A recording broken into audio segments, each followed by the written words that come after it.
Hey guys, welcome to Storytime with Amanda. I'm Amanda. So, this should be fun today. I'm going to actually give y'all a small little glimpse into some funny things that happen at our house regarding our pets. So, if you watched the series of, or the season 1 episodes, you would have seen one episode that had a male cat in it. That's our male cat Midnight. And then you would have seen an episode that had our male dog Kenny in it. Now, we didn't feature our female cat in an episode last season for two reasons. For one, she doesn't really do anything super funny. Like, let's be honest, she's kind of, she's 7, so she's a little older, kind of laid back, a little set in her ways. And two, second reason we didn't do it is she's kind of a loner. And I say that in the nicest of ways, right? Like, like when you have that friend that, like, they're kind of a loner, which really means that, like, they just don't like other people, or they kind of prefer to just sit at home and kind of, just veg out on the couch, not really do anything. It's not a bad thing. You still love that friend and you still hang out with them, but they're kind of like, she's kind of a loner. Like, that's how you explain them to new people, right? That's our female cat, Kylee. Oh, Miss Kylee Mae. So her full name is Kylee Mae. She is something else. So when we got our female cat, we got her as kind of an accident. Like, someone actually threw her over the backyard fence, hoping that my dog, my previous dog, who's now passed on, they were hoping that my previous dog would have eaten her. Okay, so I had a bully breed dog. If you don't know, bully breeds are pit bulls, Rottweilers, anything that they claim is a bully breed. But my pitty was fantastic. I loved him. He was my favorite pet out of all my pets, other than my blue Russian cat. But we won't go there right now. So we got Kylee by pure accident. We weren't looking for a cat. We weren't in the market to get a new pet. We had the dog. We were fine with just the dog.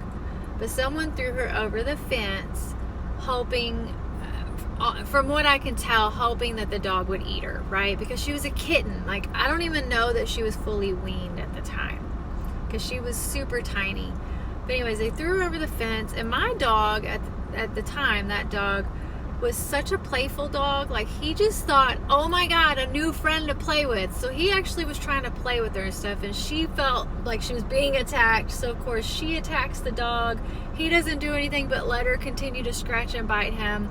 She manages to get away, jumps the fence, goes around to the front of the house. Anyways, 7 years later, we still have Kylee Mae, right? She's precious. She was the cutest little thing for so long. Well, 5 years ago, sorry, because our male cat is 5. 5 years ago, we brought our male cat home, and he just turned 5, actually. He is something else. So, actually, no, I think Kylee might be 8 years old and he just turned 6. I don't know. Either way, it doesn't matter. They're 2 years apart. But when we brought our male cat home, of course, we were afraid that Kylee wasn't going to really take to him very well. And of course, the first few days it was like that. But she got over it pretty quickly, because he definitely took on the role of your top cat, I'm second in line, right? So ever since, from the day that they've met, it's always been she's number 1, he goes second, and she's kosher with that. She's fine with that. So to her, he's the greatest thing since sliced bread.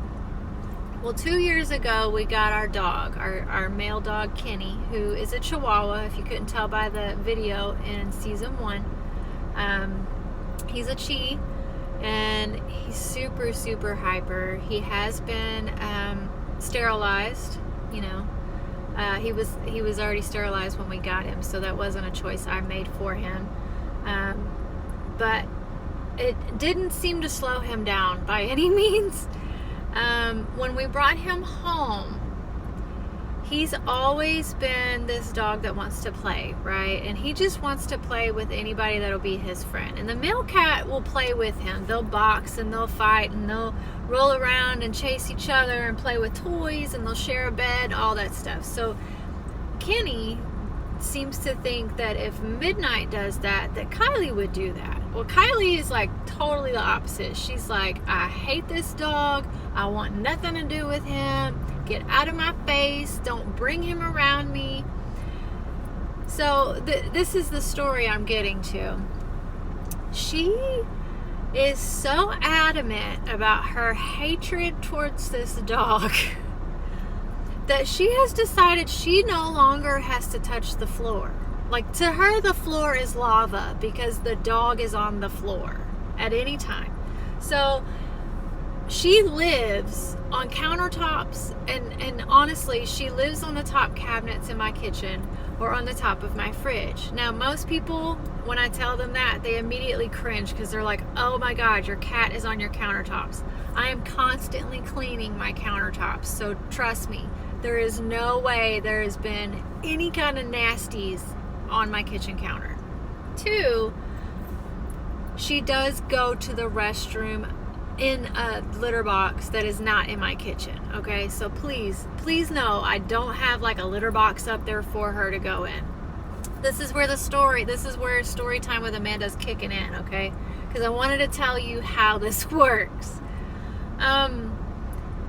So like I said, the floor is lava to her, right? She's like, oh, can't touch the floor. The dog might get me. Or I might have to actually interact with him. Or he might smell me. Or I might be able to smell him. Like, she's so snooty when it comes to this dog. Like, she literally is the princess in the house, right? Like, not only does the male cat think she's the top cat, but I think she has trained her humans, meaning me and my daughter, well enough for us to know that she's the top cat as well.